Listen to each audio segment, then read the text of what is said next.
right, today's question is from Tracy. Tracy wanted to know how long she has to put the red light on the specific acupuncture points. Now, there is one thing you have to remember.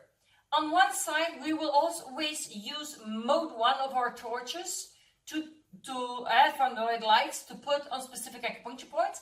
Then it depends on the weight. So, for example, in her case, she has a German Shepherd that's suffering from hip dysplasia and arthritis in the hocks. Well, in that case, she would red light the standard points, the specific points for hip dysplasia and for the hocks. And we have to do with a dog here of 35 kilos. So 3 to 4 seconds per point is enough.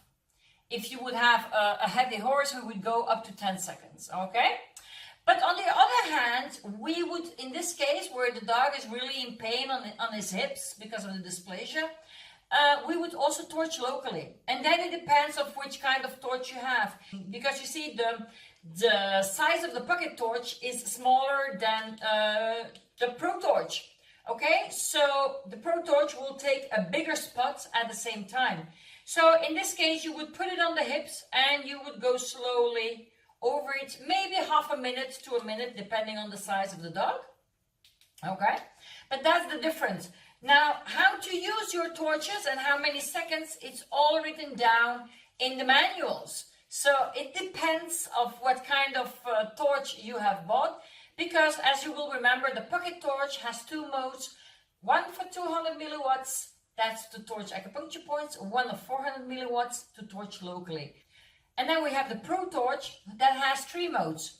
First mode is to torch acupuncture points.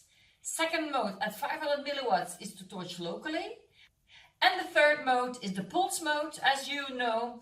And that one we will use on specific acupuncture points to stimulate the melatonin in the body. Or on the other side, we will use it for example, wounds that don't heal up well. Okay? Well, that's it for today. I'll see you tomorrow. Bye-bye.